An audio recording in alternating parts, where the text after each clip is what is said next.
दोस्तों, आज की यह कहानी उन लोगों के लिए है जो हमेशा दूसरों की कॉपी किया करते हैं। कहानी बड़ी ही इंटरेस्टिंग है, जरा ध्यान से सुनना।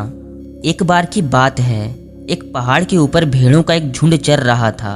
वे सारे भेड़ और उनके छोटे मेमने काफ़ी खुश थे और आपस में खेल रहे थे। अपनी भेड़ों को खुश देखकर चारवाहा एक बड़े पुराने पेड़ के पास जाकर सो गया। कुछ देर बाद अचानक वहाँ एक चील आया और उसने बड़ी तेजी से एक मेमने को अपने पंजे में दबाकर उठा लिया और उड़ा ले गया। उसकी रफ्तार इतनी तेज थी कि मेमने को चिल्लाने तक का समय नहीं मिला और चारवाहे को भी इस बात का पता नहीं चला। चारवाहा जिस पेड़ के नीचे सो रहा था, उसी पेड़ के ऊपर एक कौवा भी बैठा था, जिसने चील को मेमने को उठाते हुए देख लिया था। उसने सोचा, हम कौवे बेफालतू में ही बदबूदार खाना खाते हैं, क्यों ना मैं भी उस चील की ही तरह एक भेड़ को उठा लूं। उसने ठीक वैसा ही करने का फैसला किया जैसा कि उस चील ने किया था।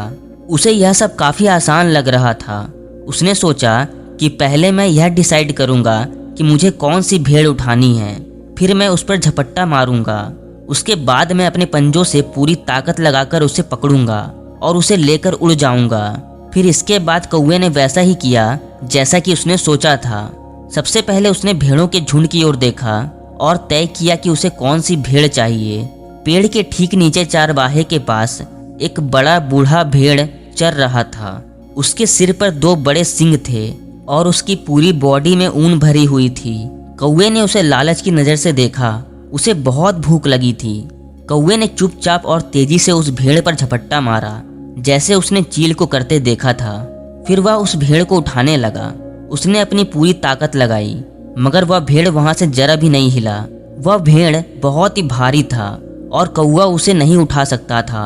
फिर भी उस कौवे ने बार बार कोशिश की, लेकिन फिर भी उसे सफलता नहीं मिली। भेड़ ने जब कौवे को अपनी पीठ पर महसूस किया, तब उसने उसे भगाने की कोशिश की, लेकिन कौवा उसकी पीठ पर अपने पंजे को गड़ा रहा था, जिससे उसे काफ़ी दर्द हो रहा था।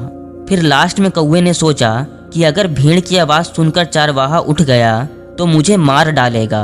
कौवे ने उस भेड़ को छोड़ उड़ने की कोशिश की, लेकिन उसके पंजे उस भेड़ की मोटी ऊन में फंस गए थे। उसने काफ़ी कोशिश की अपने पंजों को बाहर निकालने की, मगर फिर भी उसके पंजे बाहर नहीं निकल पाए। अब कौवा काफ़ी डर गया और ज़ोर ज़ोर से चिल्लाने लगा। इतने में ही चारवाहे ने उसकी आवाज़ सुन ली और वह उठ गया। उसने जब कौवे को भेड़ को परेशान करते हुए देखा तो वह काफ़ी गुस्सा हुआ और गुस्से में उसने कौवे को भेड़ की पीठ से छुड़ाकर खूब पीटा। कौवा रोता हुआ अपने घोंसले में चला गया। उसे समझ में आ चुका था कि उसे चील की कॉपी नहीं करनी चाहिए थी।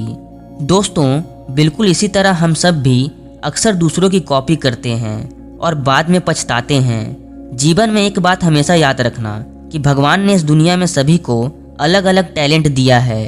हम सबकी क्षमता अलग अलग है। हमें अपने अकॉर्डिंग ही किसी काम को करना चाहिए।